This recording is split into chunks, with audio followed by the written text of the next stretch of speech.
अस्सलाम वालेकुम, कैसे हैं आप सब। आज हमने 10 क्लास के मैथ के चैप्टर नंबर 2 के एक्सरसाइज 2.6 का लास्ट क्वेश्चन नंबर 5 करना है। ठीक है, जो क्वेश्चन नंबर 5 है ना, इसके 2 पार्ट्स हैं। इसमें उन्होंने कहा गया है solve by using synthetic division if, यानी इसको भी हमने सिंथेटिक डिवीजन से सॉल्व करना है। और हम इसमें 2 पार्ट्स दिए गए हैं। पहले पार्ट में उन्होंने कहा गया है 1 and 3 are the roots of the equation x4 minus 10x² plus 9 equal 0। यानी हमें 2 रूट्स दिए हुए हैं। पहले इन्होंने हमें एक एक रूट्स दिया हुआ था हर क्वेश्चन में। इस क्वेश्चन में हमें 2 रूट्स दिए हुए हैं, 1 और 3, और हमें इक्वेशन एक दी हुई है। यानी एक इक्वेशन को हमने दोनों रूट्स के साथ सॉल्व करना है। चलें करते हैं। पहले जो इक्वेशन थी x4, उसका कोएफिशिएंट क्या है, 1 लिख दिया।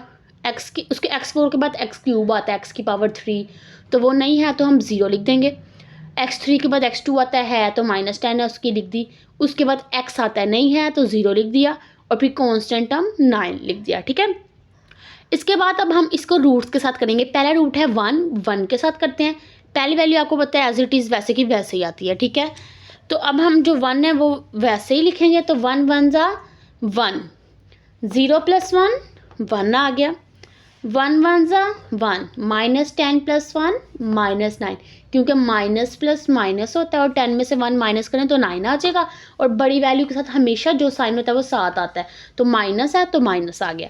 1 मल्टीप्लाई बाय -9 ज़ा -9, तो 0 - 9 क्या होगा, -9। ठीक है, 1 मल्टीप्लाई -9 ज़ा -9, 9 - 9 0। ठीक है, इतना तो हमारा सॉल्व हो गया। अभी हमारा पहला रूट से था, जो हमने पहले 1 के साथ करना था, वो इधर तक आंसर आ गया। ठीक है, अब हमने इसको 3 के साथ करना है। यानी जो आंसर आपका आएगा ना एंड पे, आपने उसी को 3 के साथ करना है। ठीक है ना, अब इसके सेकंड पार्ट में भी ऐसे आपको 2 रूट्स नहीं, आपने पहले रूट के साथ सोल्व कर लेना, फिर जो आंसर आएगा उसके दूसरे रूट के साथ आपने सोल्व करना है। ठीक है, अब 3 को सोल्व करते हैं। पहली वैल्यू वैसे की वैसे ही, 3 1 ज़ा 3, 1 + 3 4 आ गया, 3 4 ज़ा 12, -9 + 12 क्या हो गया, 3। ठीक है, 3 3 ज़ा 9 और -9 + 9 0 हो गया।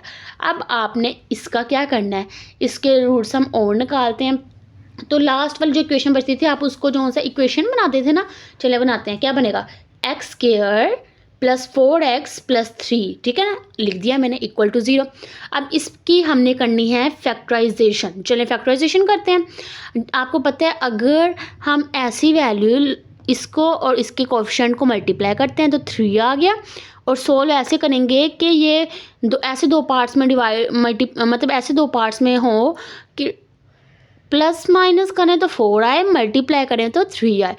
तो साइन से हमें पता चलता है कि हमने 4 दरमियान वाली वैल्यूज़ के ऊपर से स्टार्ट करना है या नीचे से। तो अब देखो 3 है, तो यानी प्लस है तो माइनस में होता है कि अगर 4 था तो हम 5 1 ज़ा 6 2 ज़ा ऊपर से स्टार्ट करते हैं। अब प्लस है तो प्लस में आप नीचे से स्टार्ट करते हो, यानी 4 से कम की तरफ देखते हो। 3 1 ज़ा 3, तो 3 1 ज़ा 3 पे ही सोल्व हो गया, क्योंकि 3 + 1 4 होता है और 3 1 ज़ा 3 भी होता है। सोल्व हो गया ना, तो मैंने लिख दिया। अब इसमें से x कॉमन है, निकाल दिया, पीछे बचा x + 3। इसमें से +1 कॉमन आ गया, पीछे बच गया x + 3। दोनों वैल्यू सेम है, इसका मतलब है हमने फैक्टराइजेशन सही किया है। तो एक दफ़ा x + 3 लिख दिया, एक दफ़ा इसको इकट्ठा करके x + 1 = 0।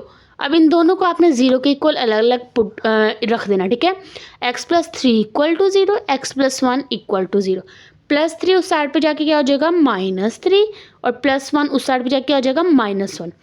अब आपके पास 4 रूट्स बन गए। कौन से, अभी को एक -3 बन गया, एक -1 बन गया, और 2 तो उन्होंने दिए हुए थे 1 और 3।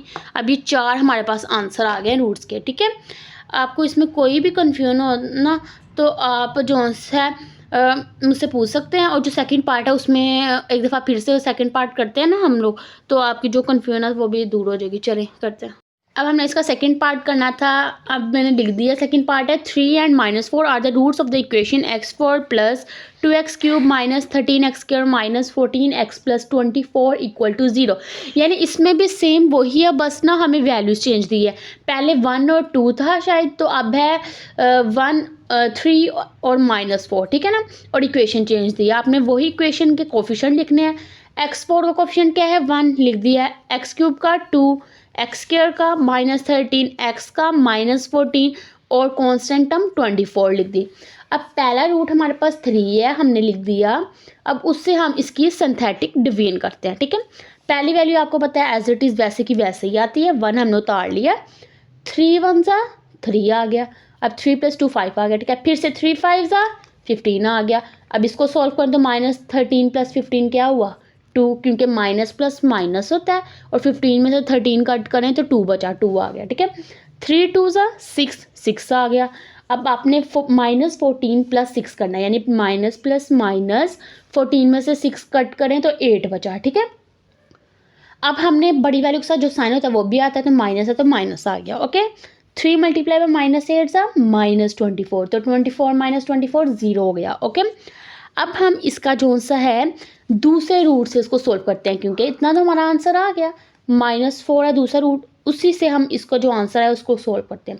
पहली वैल्यू वैसे की वैसे ही, -4 × 1 ज़ा -4, 5 - 4 1, -4 1 ज़ा -4, 2 - 4 -2 आ गया, क्योंकि माइनस प्लस माइनस होता है और 4 में से 2 कट करें 2 ही बचा। -4 × -2 ज़ा 8, क्योंकि माइनस माइनस प्लस और 4 2 ज़ा 8 आ गया, तो -8 + 8 0 हो गया, ठीक है। अब ये हमारा सोल्व हो गया है। अब हम इसकी इक्वेशन बनाते हैं, x² + x - 2 = 0, ठीक है। अब इसकी हम फैक्टराइजेशन करते हैं। पहली वैल्यू आपको पता है मल्टीप्लाई करें तो 2 आए और प्लस माइनस सॉल्व करें तो क्या आए 1 आए, जिसका कुछ ना होता है उसके साथ 1 होता है, ठीक है। अब ये देखें, ये साइन बताता है कि हमने बड़ी वैल्यू किस से स्टार्ट करना है कि दरम्यान वाले से छोटी। अब माइनस है तो बड़ी से स्टार्ट करेंगे, अगर प्लस होता तो छोटी से। अब माइनस है तो यानी 1 से बड़ी से। 2 1 ज़ा 2, वो तो इसी पे सोल्व हो गया, मल्टीप्लाई करेंगे तो 2 आ रहा है, माइनस करेंगे तो 1, तो x² - 2x + x - 2 = 0, ठीक है। मैंने लिख दिया। साइन मैंने 2 के साथ इसलिए लगाया है क्योंकि आप यहाँ पर कुछ मिस्टेक थी साइन की, तो वो मैंने ठीक कर दिया है। देखें इधर हम बड़ी वैल्यू के साथ जो हमारा साइन होता है वो आंसर में भी आता है, तो इधर प्लस था तो मैंने भी इधर प्लस लिख दिया और इधर माइनस कर दिया, तो प्लस माइनस माइनस और फिर इस तरह आ गया, ठीक है। कॉमन एक्स आ रहा था, निकाल लिया, पीछे बच्चा x + 2, इधर से -1 कॉमन लिया तो पीछे बच्चा x + 2, ठीक है। हमने दोनों ये सेम थे, मतलब हमारा फैक्टराइजेशन सही हुई है, तो दोनों को एक दफ़ा लिख दिया और फिर इसको इकट्ठा करके x - 1 को। अब इन दोनों को अलग-अलग 0 के इक्वल करना है, तो मैंने कर दिया, तो x + 2 = 0, +2 तो जाके आ जाएगा -2, x - 1 = 0, -1 जाके आ जाएगा +1। हमारे पास अब फिर 4 रूट्स आ गए, -2 1 3 और वो 3 और -4, ठीक है। ये 4 रूट्स हमारे आ गए और आंसर सोल्व हो गया। कोई भी कन्फ्यूजन हो तो आप कमेंट सेक्शन में पूछ सकते हैं। Thank you so much.